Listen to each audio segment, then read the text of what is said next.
राधे राधे दोस्तों, मैं आशीष कौशिक स्वागत करता हूँ आपका एक और नई वीडियो के साथ। जो फर्स्ट टाइम आए चैनल पे प्लीज़ सब्सक्राइब कर लीजिए।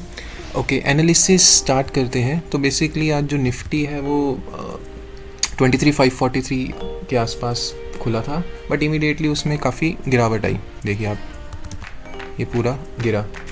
उसके बाद 50 पॉइंट बाउंस मिला थोड़ा।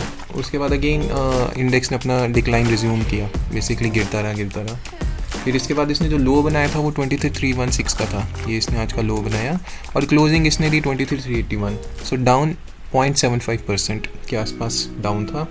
सेंटीमेंट्स बेसिकली, एक तो सबसे बड़ा सेंटीमेंट जो दोस्तों आज था वो था रूपीज़ का वीकनेस अगेंस्ट डॉलर। तो बहुत गिर चुका है रूपी। मैं आपको एक हफ्ते से लास्ट से बता रहा हूँ कि रूपी गिरता जा रहा है।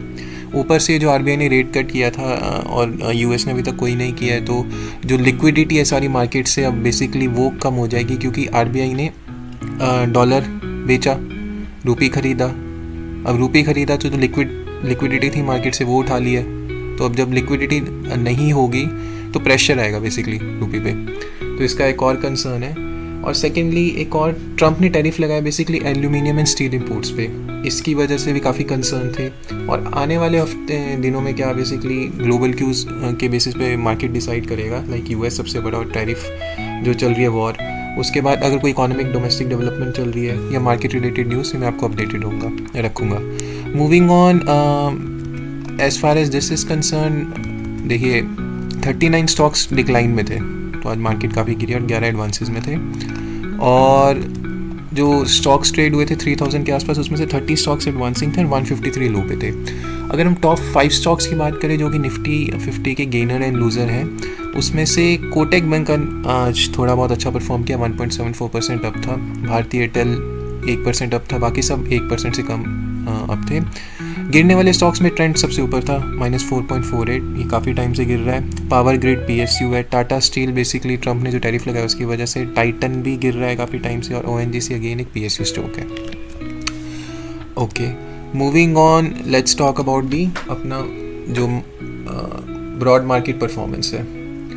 तो इसमें अगर हम चेक करें, निफ्टी 50 0.76% गिरा था जो मैंने आपको बताया। सेंसेक्स भी 0.7% गिरा हुआ था। मिड कैप और स्मॉल कैप स्टॉक्स की बात करें, सब 2-2% गिरे हुए हैं। तो जिनके पास मिड कैप या स्मॉल कैप स्टॉक्स थे उसमें काफ़ी आज रेड में रहा होगा और काफ़ी आई गेस उनका पोर्टफोलियो डाउन रहा होगा। यूएस स्टॉक्स की बात करें तो मोर और लेस सेम रेंज में ट्रेड कर रहे हैं। सिर्फ डाउ जोन्स 1% गिरा हुआ था, नेस्डैक इतना नहीं गिरा, ऊपर ही था इनफैक्ट 0.6%। हांगकॉन्ग की बात करें 0.84% ऊपर था। USD INR अगेन 0.02% गिर चुका है। इसमें मैं आपको करेंसी पे भी दोबारा लेके जाऊंगा। और 10 ईयर बॉन्ड यील्ड ये 1.9% अप था इंडिया का। मूविंग ऑन, अगर हम अपना सेक्टोरल इंडेक्स की बात करते हैं तो निफ्टी बैंक था सबसे ज़्यादा, सबसे कम वो गिरा था 0.3%। उसके बाद FMCG, कुछ दिनों से FMCG और कंज्यूमर डाउन में रहते थे, काफ़ी गिरने वाले। बट इन रियलिटी आज रियलिटी सबसे ज़्यादा गिरा हुआ है 3% के आसपास। फिर मेटल स्टॉक्स, क्योंकि टैरिफ लगा हुआ है, टैरिफ का कंसर्न है। मीडिया स्टॉक्स, कंज्यूमर ड्यूरेबल्स, तो ये सब जो सेक्टर्स हैं गिरे हुए हैं। फार्मा भी 1.86% गिरा हुआ था। मूविंग ऑन, अगर हम FIIs और DIs का डाटा पे नेविगेट करते हैं तो बेसिकली FI ने नेट आज 2500 करोड़ का माल बेचा है और DIs ने 1500 करोड़ का माल खरीदा है। जिसमें से जो 2500 इन्होंने बेचा है, इसमें से 9000 करोड़ का इन्होंने खरीदा था और 12000 करोड़ का इन्होंने सेल किया है। और DIs ने सिमिलरली 9000 का खरीदा और 8000 का बेचा।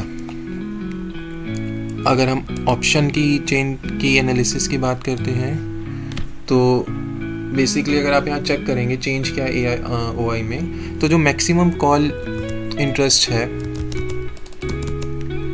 वो बेसिकली चल रहा है 23,700 पे। अगर आप चेक करेंगे 23,700 पे मैक्सिमम कॉल इंटरेस्ट चल रहा है, फॉलोड बाई 23,600,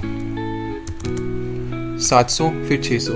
तो बेसिकली इसका मतलब क्या होता है कि, और जो मैक्सिमम कॉल का है, मैक्सिमम पुट का बात करें तो 23,300 और 23,100, 23,300 और 23,100। तो इमीडिएट जो सपोर्ट बनता है वो 23,300 या 300 की रेंज में बनता है, और जो रेजिस्टेंस बनता है वो 23,600 और 700 की रेंज में बनता है। ठीक है, इससे आपको आइडिया मिल जाता है सपोर्ट और रेजिस्टेंस का। मूविंग ऑन, नेक्स्ट टॉपिक हमारा है विक्स। सो बेसिकली विक्स हमारा स्टेबल ही रहा, 2% ही गिरा, ज़्यादा कुछ नहीं गिरा, मतलब ठीक है। तो स्टिल 20 से भी नीचे है, तो कोई वॉलेटिलिटी केओस नहीं है। इसमें डरने की बात नहीं है। करेंसी की बात करें, मैंने आपको बताया कि काफ़ी गिर चुके, 88 तक टच कर दिया था इसने, देखिए 88 टच किया हुआ था 15 मिनट के चार्ट पे। अभी थोड़ा रीबाउंड हुई है बट अभी स्टिल 87.5 पे चल रही है, 87.5 से लेके 88 की रेंज पे चल रही है, तो that's not good for INR।